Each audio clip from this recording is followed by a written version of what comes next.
The Velkorian Dominion had watched humanity spread across the stars for 300 years. They had seen many species rise and fall in the galaxy. Some species were weak and easy to control. Others were strong but could be reasoned with. Humans were different.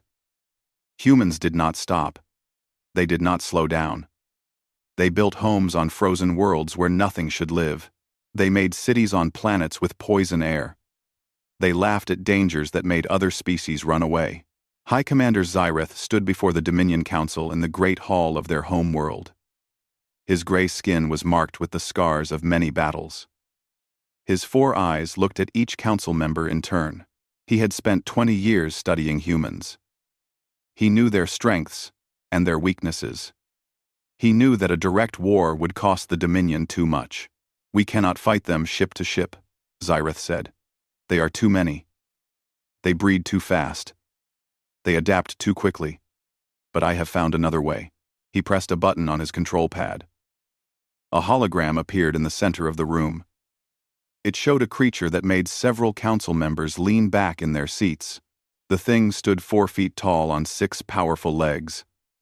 Its body was covered in scales that looked like black glass. Its head had no eyes, but 2 large holes on each side that could hear sounds humans could not even imagine.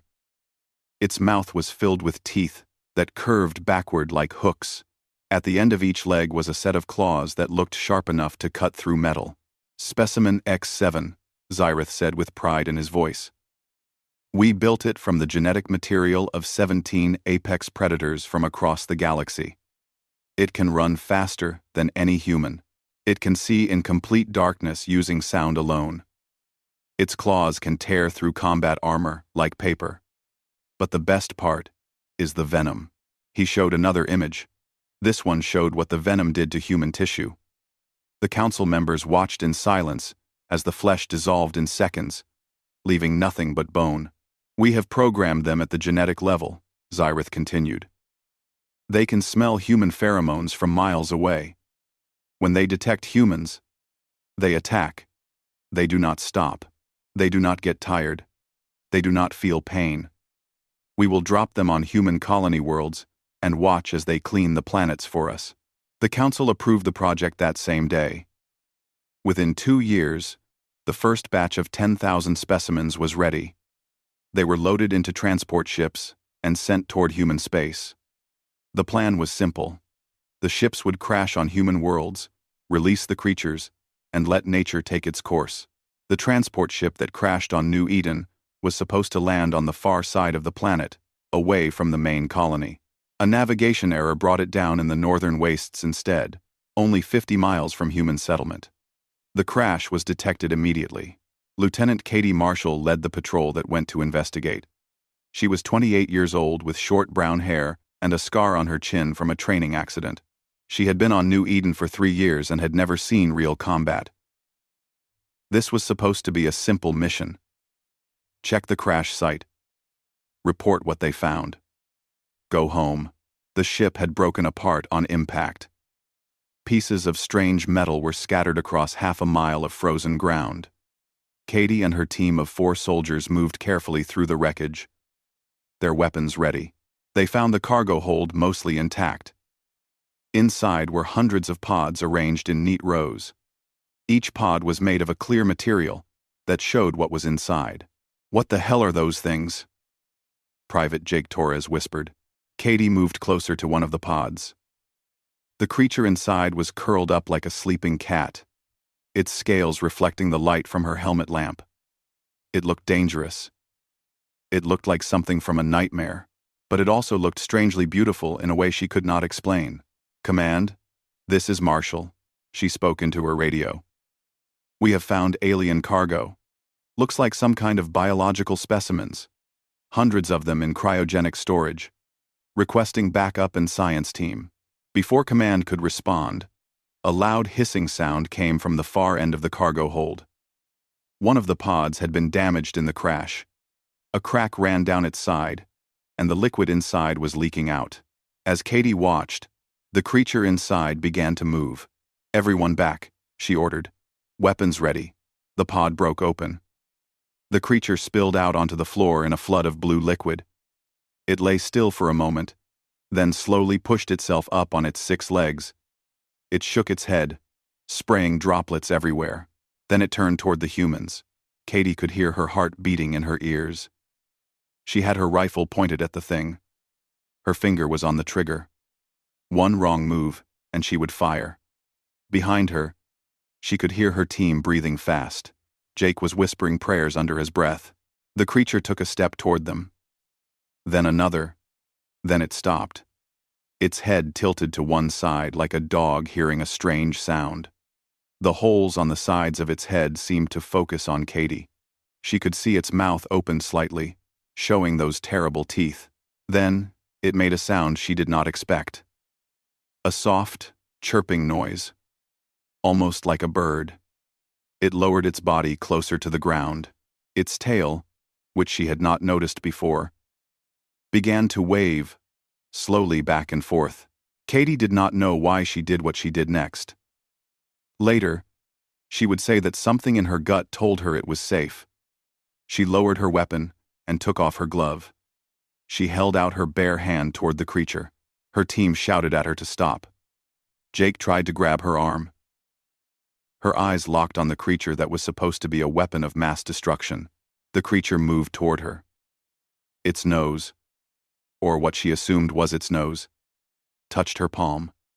Its skin was warm and dry, not slimy, like she expected. It pressed against her hand and made that chirping sound again, louder this time. Then it did something that changed everything. It sat down at her feet and began to purr. Back at the colony, Governor Linda Cho looked at the video feed from the crash site. She had been a politician for 30 years. She had seen many strange things, but she had never seen anything like this. The creature that was supposed to be a killing machine was now following Lieutenant Marshall around like a puppy. It let her pet its head. It made happy sounds when she talked to it. It growled at anyone who came too close to her. Xenobiologist Danny Ortiz was the first scientist to examine the creature. He ran blood tests, genetic scans, and behavioral analyses. What he found made no sense. It is absolutely lethal, he told the governor. The venom can kill a human in under a minute. Those claws can cut through steel. It is stronger, faster, and more dangerous than anything we have ever encountered. Then why is it acting like a house cat? Governor Cho asked. Danny shook his head. I have no idea. There is programming in its DNA that should make it attack humans on sight. But something is wrong with the code. Inverted. Maybe. Instead of triggering aggression when it detects human pheromones, it triggers bonding behavior. It thinks humans are its pack, its family. 2. Governor Cho looked through the window of the containment room. Katie Marshall sat on the floor with the creature curled up in her lap. She was scratching behind what might be its ears. The thing was purring so loud they could hear it through the glass. What do we do with it? She asked. Protocol said they should destroy it. Protocol said anything of alien origin that posed a potential threat should be eliminated. But as Linda Cho watched the young lieutenant and her strange new friend, she found herself hesitating. Let me study it more, Danny said. There are hundreds more in those pods. If I can figure out what went wrong with the programming, we might learn something valuable. The governor nodded slowly. Fine. But any sign of aggression, any hint that these things are dangerous to our people, and we destroy them all. She did not know it then, but that decision would change the course of human history. News traveled fast in human space. The colonial administration tried to keep the discovery secret. They classified all information about the crash and the creatures. They ordered everyone who had seen them to stay silent. But humans have never been good at keeping secrets, especially interesting ones. A technician in the research lab recorded a video of Lieutenant Katie Marshall playing fetch with her creature. She had named it Midnight because of its black scales. The video showed Midnight chasing a ball down a hallway, its 6 legs moving in a blur. It showed the creature bringing the ball back and dropping it at Katie's feet. It showed Midnight rolling on its back and letting Katie rub its belly while it purred like a motor. The technician sent the video to his brother on Mars. His brother sent it to 3 friends. Within 1 week, the video had been seen by 50 million people across 12 star systems. The secret was out. Scientists from every major university wanted to study the creatures. Military commanders wanted to know if they could be used as weapons. News reporters demanded access to the colony. And ordinary people, millions of them, wanted to know one simple thing. Where could they get one? Ben Torres was a freighter captain who had been running cargo between the outer colonies for 15 years. He had gray hair, rough hands, and a nose that had been broken twice.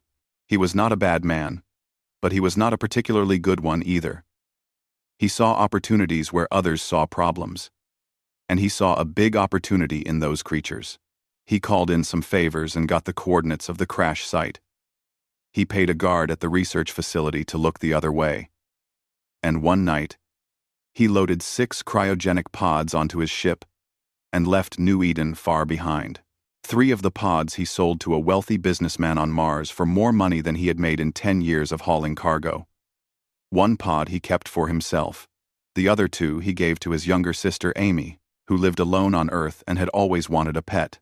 The creature Ben woke up was smaller than the others, with scales that had streaks of dark blue mixed in with the black. Ben named it Diesel, because the purring sound it made reminded him of old engines. Within days, Diesel had claimed Ben's ship as its territory. It slept at the foot of his bed.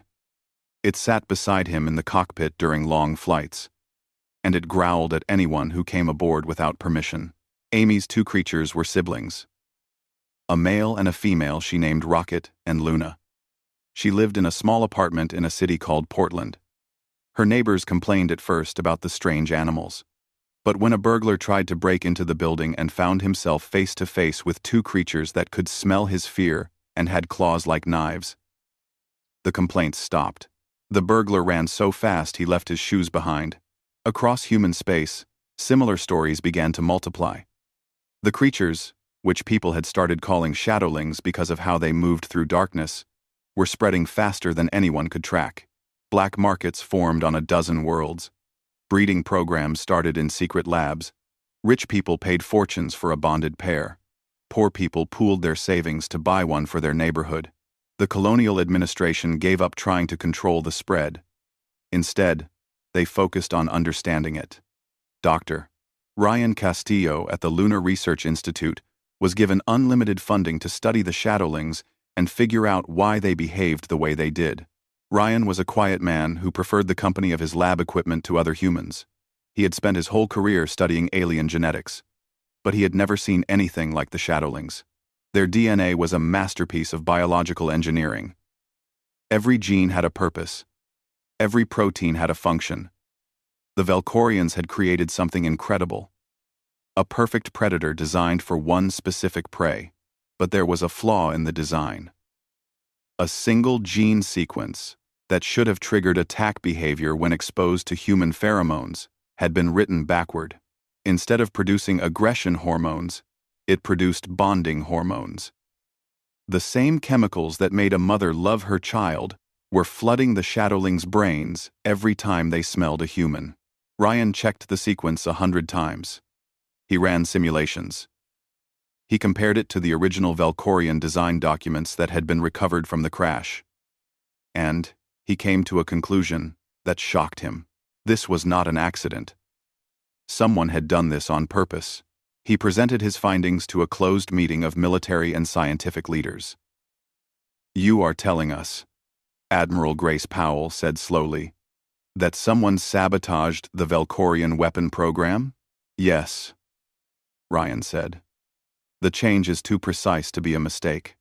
Someone who understood the genetic code altered it deliberately. They knew exactly what they were doing." "Who would do that?" asked General Marcus Hall. "A Valkorian with a conscience? A human spy? The creatures themselves?" Ryan shook his head. "I do not know. But whoever it was, they turned a weapon of destruction into something else entirely. These creatures were meant to hunt us.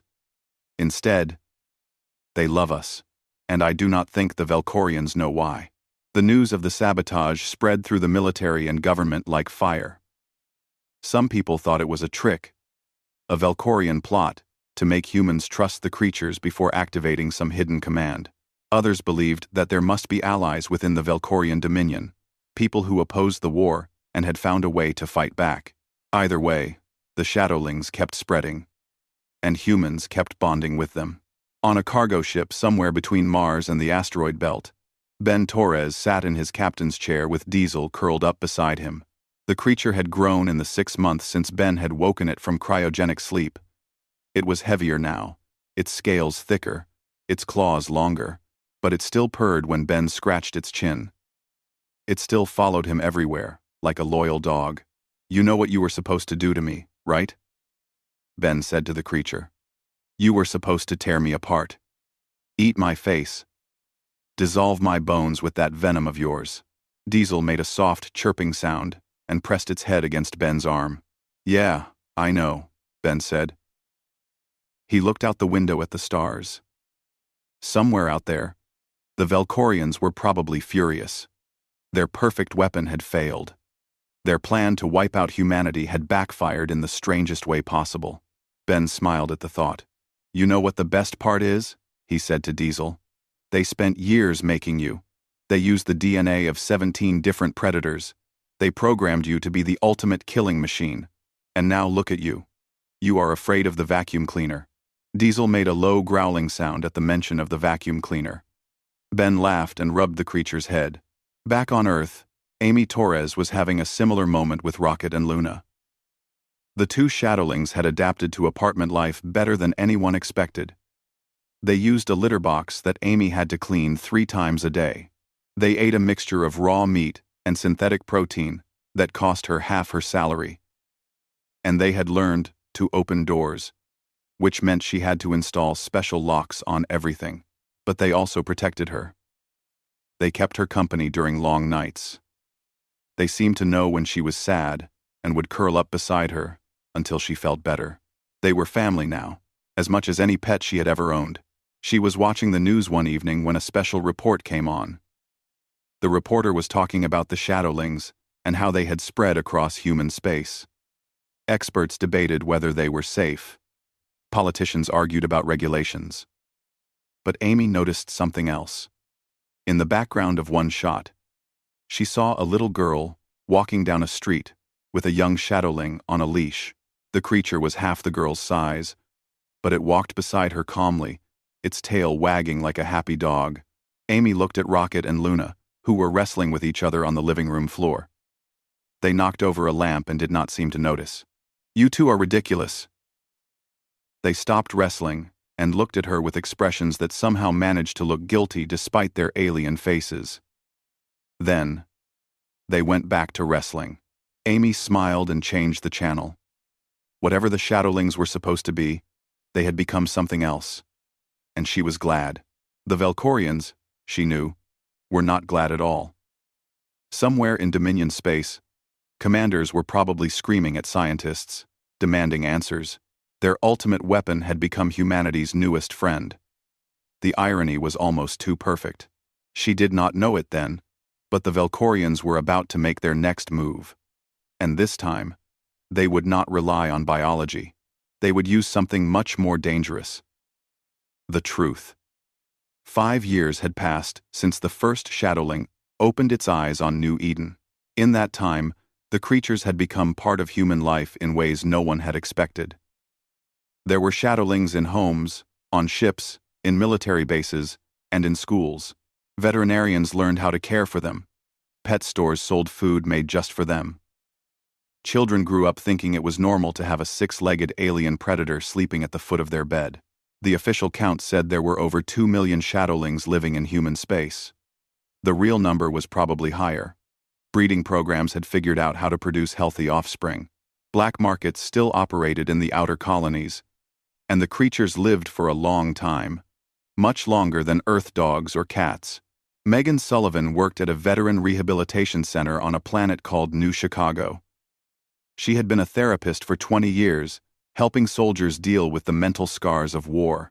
She had seen men and women broken by combat. She had watched them struggle with nightmares, anger, fear, and guilt. She had tried every treatment she knew.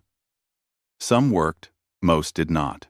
When her supervisor suggested bringing shadowlings into the program, Megan was not sure it would help. These were weapons, she thought. How could weapons heal wounds? But she agreed to try. The center acquired 6 shadowlings from a certified breeder. They were young, well-trained, and gentle despite their deadly abilities. Megan assigned them to patients who had not responded to other treatments. Sergeant Chris Brennan was one of those patients. He had served in the Velcorian border conflicts for 8 years. He had lost his entire squad in an ambush. He was the only survivor. And he had not spoken a single word in 2 years. Chris sat alone in his room most days. He did not eat in the cafeteria. He did not join group sessions. He stared at the wall and lived inside his own head, trapped with memories that would not let him go. The doctors had tried medication, therapy, and experimental treatments. Nothing reached him. Megan brought a shadowling named Ghost to his room one morning. Ghost was a female, smaller than most, with scales that were more gray than black. She had been named by the breeder who raised her because of how quietly she moved. Chris did not look up when Megan entered. He did not react when she explained why she was there. But when Ghost walked into the room, something changed. The creature stopped in the middle of the floor and tilted her head. Her hearing holes focused on Chris like he was the only thing in the world. Then Ghost did something Megan had never seen a shadowling do. She walked slowly to Chris, climbed onto his bed, and curled up beside him. She pressed her body against his and began to purr. It was a deep sound, low and steady, like a heartbeat. Chris looked at the creature. For the first time in 2 years, something moved behind his eyes. His hand, shaking slightly, reached out and touched Ghost's scales. The shadowling pressed closer. Her purr grew louder. Megan watched in silence. She did not want to break whatever was happening. She stayed for an hour, then quietly left the room. When she came back that evening, Chris was asleep with Ghost still curled beside him. His hand rested on her head. Over the next weeks, Ghost never left Chris's side. She slept with him. She walked with him. She sat beside him during meals he slowly started attending. And one day, 6 weeks after Ghost arrived, Chris spoke his first words in 2 years. "Good girl," he said softly, scratching behind Ghost's ears. Megan had to step out of the room so he would not see her crying. Word of Chris's progress spread through the veteran community. Other rehabilitation centers started their own shadowling programs. Soldiers who had given up on recovery found new hope in the strange alien creatures. The shadowlings seemed to understand human pain in a way that other humans sometimes could not. They did not ask questions. They did not judge. They just stayed close and offered warmth and comfort. Within 3 years, shadowling therapy had become standard practice in military hospitals across human space. The creatures were also being used in other ways. Search and rescue teams used them to find survivors in collapsed buildings. Their hearing could detect heartbeats through meters of rubble. Police departments trained them to track criminals. Their sense of smell was better than any machine. Blind people used them as guide animals. Their intelligence made them easy to train for complex tasks. The Velcorian Dominion watched all of this with growing frustration. High Commander Zyrith had lost his position after the failure of the Specimen X7 project. But he still had access to intelligence reports. He still watched as the creatures he had helped create became pets, helpers, and friends to the species they were meant to destroy. It was his idea to reveal the truth. If the Velcorians could not kill humans with biology, perhaps they could hurt them with information. Let humanity know what their beloved shadowlings really were. Let them see the footage of the biolabs, the genetic engineering, the intended purpose. Surely this would create fear, distrust, and division. The Dominion Council approved the plan. They prepared a broadcast that would reach every human communication network. They gathered all the evidence, the design documents, the test footage, the explicit commands coded into the creature's DNA. They even included a claim that the programming could be reactivated remotely, turning every shadowling back into a killer. They sent the message on a day that would later be called Revelation Day. Every screen in human space showed the same thing at the same time. The Valkorian symbol appeared first, followed by a message in every human language. People of humanity, the message began. We have a truth to share with you about the creatures you call shadowlings. On New Chicago, Megan Sullivan watched the broadcast in the Rehabilitation Center's common room. Dozens of veterans and their shadowlings were with her. The room was silent as the Valkorians explained everything. The biolabs, the genetic engineering, the 17 apex predators, the venom that could dissolve human flesh, the purpose, extinction. When the broadcast ended, no one spoke for a long moment. Then, Sergeant Chris Brennan, who had not stopped petting Ghost throughout the entire message, laughed. Well, he said, that explains why she is so good at catching flies. The room erupted in laughter. Veterans hugged their shadowlings. Some made jokes about their pets being secret assassins. Others took photos and videos, posting them online with messages mocking the Valkorian broadcast. Across human space, the reaction was similar. People had lived with these creatures for years. They had watched them play with toys, get scared of thunderstorms, and beg for treats. They had seen them protect children, comfort the sick, and love their human families without condition. No broadcast could change what they knew. On Earth, Amy Torres watched the message while Rocket and Luna slept on the couch beside her. When it ended, she looked at her shadowlings and shook her head. Designed to kill humanity, huh? She said. Is that why you are afraid of the neighbor's cat? Luna opened one eye, made a dismissive sound, and went back to sleep. The Valkorian plan had failed again. But this time, they had given humanity something valuable. The broadcast mentioned other bioweapon projects still in development. Other facilities. Other creatures. Human intelligence agencies immediately began planning. If the Valkorians had more weapons like this, humanity needed to find them first. And this time, they would bring their shadowlings with them. The days after the broadcast were strange ones for humanity. The Valkorians had expected panic. They had expected humans to turn on their shadowlings, to kill them or abandon them, to fall into fear and chaos.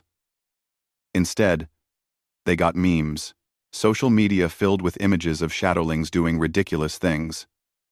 One photo showed a massive male shadowling stuck in a cardboard box that was clearly too small for him.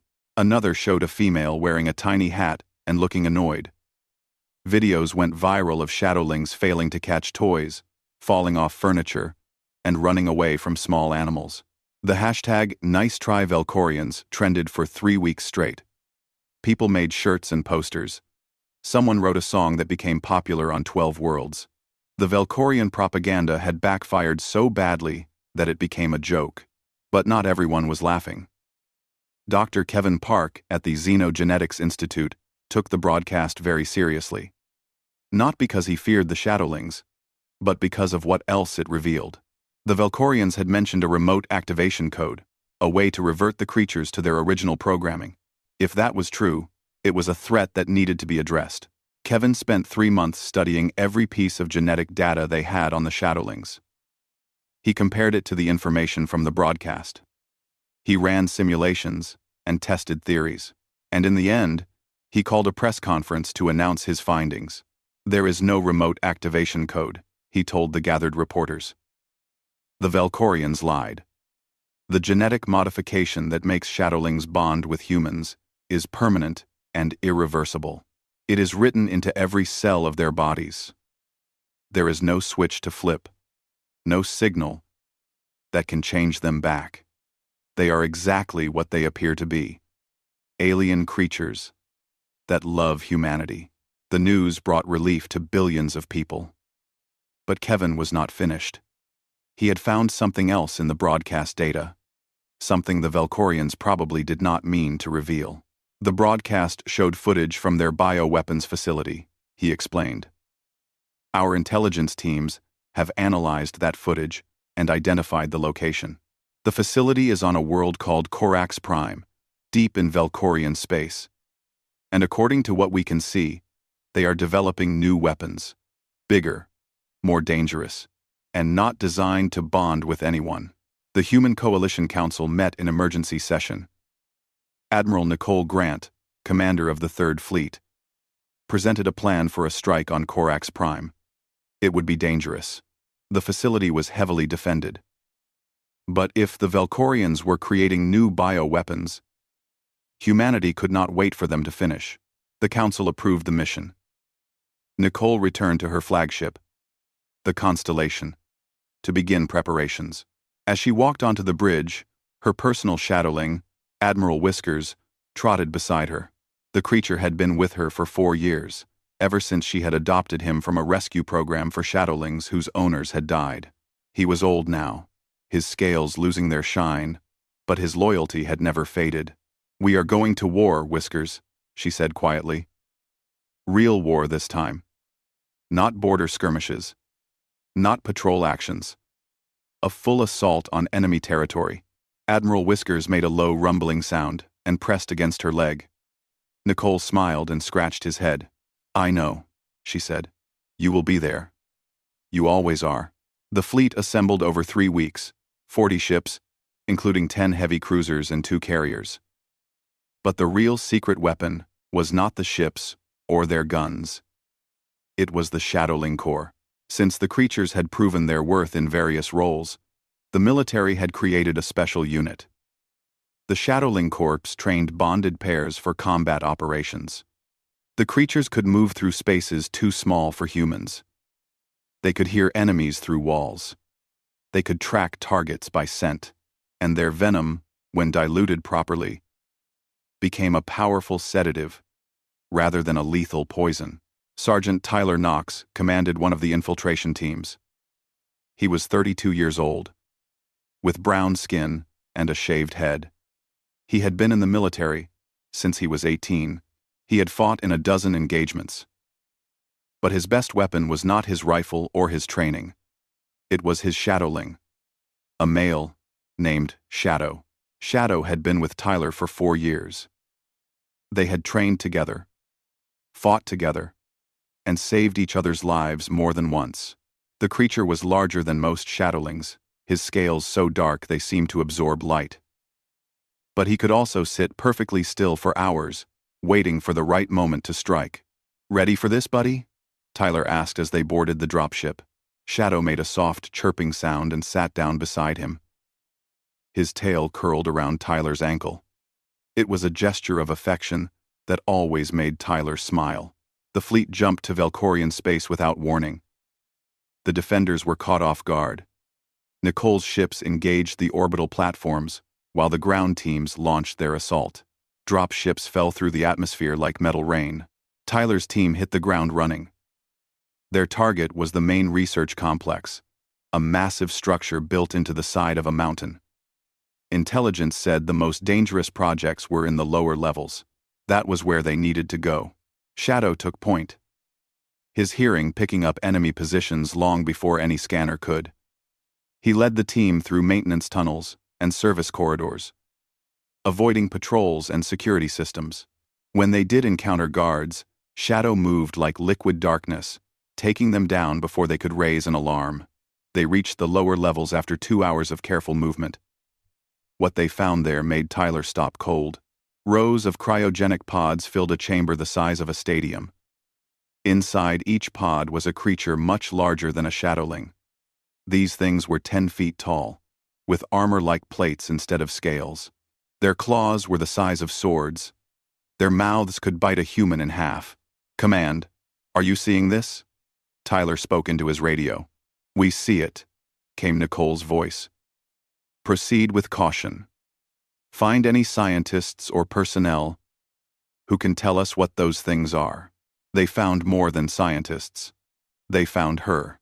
Dr. Neva was a Velkorian, but she did not look like the warriors Tyler had fought before. She was smaller, older, with tired eyes that held no hostility. She was waiting for them in a control room, overlooking the cryogenic chamber. She had her hands raised in surrender. "I have been expecting you," she said in accented but clear human speech. "I am the one who changed the Shadowlings. I am the one who saved your species." Tyler kept his weapon trained on her while Shadow circled the room, checking for threats. The creature found nothing. They were alone. "You sabotaged the project?" Tyler asked. "Yes," Neva said simply. "I could not stand by and watch genocide. I thought if I made the creatures bond with humans instead of killing them, it would buy your species time. I did not expect them to become pets, but I suppose that is very human of you. Why are you telling us this?" Neva looked at the pods visible through the window. "Because those things cannot be sabotaged. I tried. The security on the new projects is too strong. And when they are released, nothing will stop them." "Then we destroy them now," Tyler said. "You cannot. The pods are designed to release their contents if tampered with. If you try to destroy them, you will awaken 10,000 monsters at once." Neva turned to face him directly. "But there is another way. I know the facility's self-destruct codes. I can collapse the entire mountain on top of them. Bury them forever." What do you need from us?" "Asylum," Neva said. "Take me with you. Let me live among humans. I have given everything to save your species. I have no home among my own people anymore." Tyler looked at the old Velkorian scientist. He looked at the pods full of nightmares waiting to be born. He made a decision. "Command, I have a situation here, and a proposal." Admiral Nicole Grant listened to the report and made her own decision. "Bring her out. We take the scientist and the intel. Let her bury those things." The evacuation took 40 minutes. Neva entered the codes while Tyler's team covered her. When they were back on the dropship, lifting off toward orbit, the mountain behind them began to collapse. A massive explosion tore through its base, and the entire structure folded in on itself like a house of cards. 10,000 monsters died in their sleep. And a Velkorian scientist who had betrayed her own people sat in a human ship, heading toward an uncertain future among the species she had saved. Shadow curled up beside Tyler and purred. The mission was over, but Tyler knew this was just the beginning of something much larger. The news of the Corax Prime raid spread through human space like wildfire. People celebrated in the streets. The Velkorians had been building new weapons to destroy humanity, and humans had stopped them. But it was the story of Dr. Neva that captured everyone's attention. A Velkorian who had betrayed her own people to save humanity. A scientist who had turned the ultimate weapon into the ultimate friend. She became the most famous alien in human history. Overnight, the Human Coalition Council debated what to do with her. Some wanted to lock her away, fearing she might be a spy or a trap. Others wanted to study her, to learn everything she knew about Velkorian technology. But Admiral Nicole Grant argued for something different. "She gave us the Shadowlings," Nicole told the council. "She risked everything to stop genocide. She destroyed the new weapons at Corax Prime, and she asks only for asylum. We should grant it." End quote. The vote was close, but Nicole won. Dr. Neva was given protected status and a small apartment on the lunar colony. She would advise human scientists on Velkorian technology, but she would also be free to live her own life. The decision had consequences no one expected. When news reached Velkorian space that a traitor had been welcomed by humans, something shifted. Other Velkorians who had secret doubts about the war began to whisper among themselves. If Neva could find a new home among humans, perhaps they could too. The first defectors came in small groups. Scientists who could not stomach building weapons. Engineers who questioned their orders. Low-ranking officers who had seen too much death. They arrived at human outposts with white flags and requests for asylum, just like Neva had done. Each one brought information. They revealed the locations of military bases, the schedules of supply convoys, and the plans of Velkorian commanders. Human intelligence services worked overtime to verify and use this flood of data. But the biggest prize came 3 months after Korak's prime. A Velkorian named General Vorath arrived at a human station with a full cruiser and 200 crew members. He was one of the highest-ranking officers in the Dominion. And he wanted to surrender. Admiral Grant met him personally. Vorath was tall even by Velkorian standards. His gray skin marked with more scars than she could count. He had fought humans for 40 years. He had killed thousands. But now he sat across from her at a negotiating table, his 4 eyes tired and sad. "I have seen what my people are becoming," Vorath said. "We were warriors once, fighting for honor and territory. Now we build monsters in labs and plan genocide. This is not the Dominion I served." "What do you want?" Nicole asked. "Peace," Vorath said simply, "and a chance to help build it." The defection of General Vorath broke the back of the Velkorian war effort.